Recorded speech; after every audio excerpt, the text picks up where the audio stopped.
नमस्कार, आप देख रहे हैं सिटी पोस्ट लाइव। मैं हूं रिया रजक। पटना के फुलवारी थाना इलाके में पुलिस और बदमाश के बीच मुठभेड़ हुई, तो वहीं पुलिस कुख्यात रोशन को पूछताछ के लिए लेकर के गई थी। उसने बताया कि उसने हथियार कहां छुपा कर रखा है। जब पुलिस उसे कुरकुरी था गांव के पास हथियार दिखाने लेकर के गई, तो वह गाड़ी से उतरकर सिपाही का हथियार छीनने की कोशिश करने लगा। तो वहीं पुलिस ने उसे रोकने की कोशिश की, लेकिन वह नहीं माना। तब पुलिस को गोली चलानी पड़ी और उसके पैर में गोली लगी। तो वहीं उसे पहले एम्स और फिर पटना मेडिकल कॉलेज में भर्ती कराया गया। और क्या कुछ कहते हुए नजर आ रहे हैं एसएसपी कार्तिकेय शर्मा, आप सुनिए उन्हें। आप लोग अवगत हैं कि 21 अप्रैल में रामकृष्ण नगर थाना में एक बस के चालक को गोली मार के हत्या कर दी गई थी और इस संबंध में एक कांड दर्ज किया गया था और जिसका अनुसंधान प्रारंभ किया गया। उसी अनुसंधान में अप्राथमिकी अभियुक्त हैं रोशन शर्मा। इनसे पूछताछ हेतु इनको कल सुबह में लाया गया और जब पूछताछ के क्रम में ये बताया कि इस घटना में इनकी सम्मिलित थी। इसके अलावा ये बताया कि हथियार के बारे में जो एक धीरेन्द्र कुमार नाम का अपराधी है उस कक्कू महतो, जिसके घर पे काफ़ी मात्रा में हथियार और गोली है।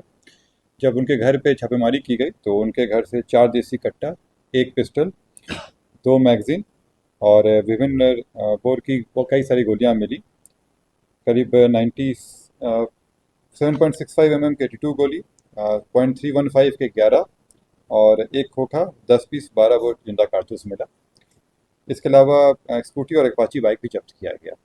फिर इनसे और गहन पूछताछ किया गया तो इनके द्वारा जानकारी दिया गया कि अगमकुआं थाना क्षेत्र में धनकी गांव में एक मिनी गन फैक्ट्री संचालित की जा रही है और जब वहां जाकर सत्यापन किया गया तो ये बात सही पाई गई और वहां पे लेथ मशीन 3 मिले हम लोगों को और भारी संख्या में अर्धनिर्मित हथियार मिले।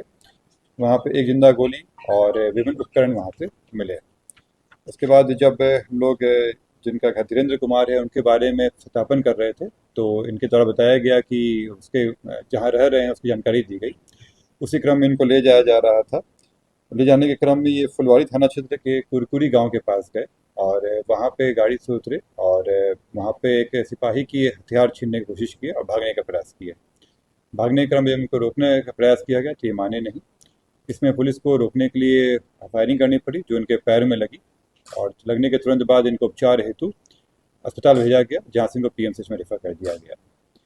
ये जो रोशन शर्मा हैं इन पे कई सारे कांड दर्ज हैं। ये पूर्व में 2004 से ये एक्टिव हैं। पटना के अलावा रांची से ये जेल गए हैं और कलकत्ता में सॉल्ट लेक थाना से भी ये 4 साल के कारावास रह चुके हैं। फिलहाल ये 6 केस में पटना जिला में वांटेड थे, जिसमें से हत्या का है, रंगदारी का है और डकैती का केस है, जिसमें वांटेड थे।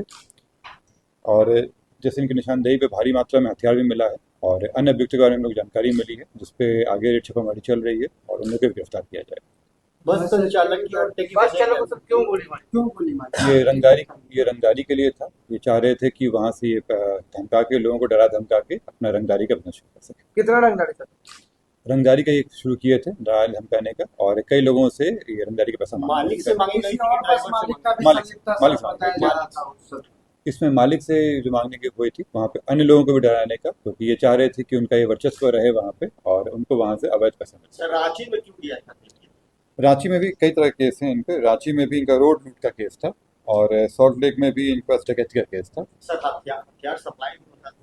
इसमें होता है कि इन्हीं की निशानदेही पे इतने सारे हथियार मिले हैं और मिनी गन फैक्ट्री का भी था, तो स्पष्ट रूप से इनका काफ़ी अपराधियों से भी था और ये जो हथियार बन रहे थे इसके बारे में इनको जानकारी थी। सर, आए दिन जिस तरह से पटना के बस स्टैंड में गोलीबारी होता है, क्या उसमें कमी देखने को मिले? देखिए, आए दिन नहीं होता, ये घटना हुई थी वहाँ पे, लेकिन ये इस तरह से हम लोग पकड़ लिए हैं तो आगे भी इस तरह घटना नहीं होगी, हम कोशिश करेंगे, लेकिन ये आए दिन नहीं होती। इससे पहले भी इसी गाड़ी के ये कंडक्टर को गोली मारा गया था उसी की जगह, क्या इसमें भी जिस तरह के भी यहाँ पे भी हथियार को या कोई भी अपराध हो उस पर हम लोग कार्रवाई करेंगे और अपराधियों को सजा पहुँचाएंगे और उसी क्रम में ये काम। सर, इसके गैंग में और कितने लोग थे? ये गैंग चलता था? इसमें कई लोग और थे, पहले भी कुछ लोग पकड़ाए हैं, अभी और लोग का भी नाम दिया है, जैसे जिनके घर से बरामदगी भी हुई है तो उन लोगों का भी और अन्य लोगों के भी नाम दिए, सत्यापन करके हम लोग कार्रवाई करते हैं। जब सर ये पुलिस का हथियार लेकर भाग रहा था, क्या उसे हथकड़ी लगा?